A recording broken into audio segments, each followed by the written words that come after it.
যে প্রান্তে ছাত্রদের উপরে নির্যাতন করা হোক না কেন, আমরা ছাত্রদের তার ভাঙা জবাব দিব। মনে রাখবেন, আপনারা যখন কথা বলেন তখন উপরের প্রেসক্রিপশন নিয়ে কথা বলতে হয়। আপনাদের হুজুর নারাজ হয় এমন কথা আপনারা বলতে পারেন না। আমাদের কোনো হুজুর নাই, আমাদের কোনো ধরনের স্টেট আমাদের সেন্সরশিপ নাই। আমাদের একমাত্র সেন্সরশিপ নৈতিকতা, আমাদের একমাত্র সেন্সরশিপ রাইট এবং রং, আমাদের একমাত্র সেন্সরশিপ হোয়াইট এবং ব্ল্যাক, আপস এন্ড ডাউনস।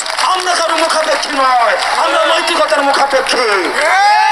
আমরা কোনো পদলেহন করি না, আমরা কোনো পদবীর মধ্যে নেই, আমরা কোনো পোস্টের জন্য করছি না, আমাদের কোনো ফুড ফেটিশ নেই, আমাদের কোনো ভাইকে খুশি করতে হয় না, আমাদের কোনো নেতাকে খুশি করতে হয় না।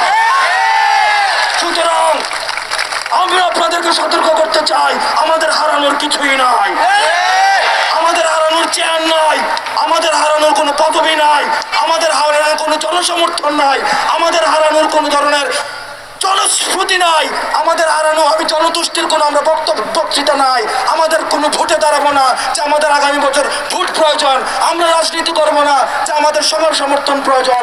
আমাদের শুধু যেটি রয়েছে, আমরা একটি চাকরির নিশ্চয়তা চাই, আমরা একটি মেধাবৃত্তির বাংলাদেশের নিশ্চয়তা চাই। আমাদের আন্দোলনকে আপনারা যারা বারবার নিন্দিত করতে চাচ্ছেন, আমাদেরকে যারা আপনারা ব্লেম দিতে চাচ্ছেন, ট্যাগ দিতে চাচ্ছেন, আপনারা বিবেক বর্গা দেওয়ার টেক্সট বুক এক্সাম্পল হিসেবে বাংলাদেশে সবসময় বিবেচিত হবেন।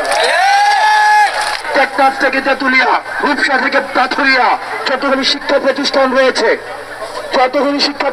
রয়েছে, আমাদের কোন শিক্ষার্থীর উপরে একটি চক্রিক আন্দোলনে যদি কোনো ধরনের আক্রমণ করা হয়, এর দায়ভার কিন্তু সরকারকে নিতে হবে।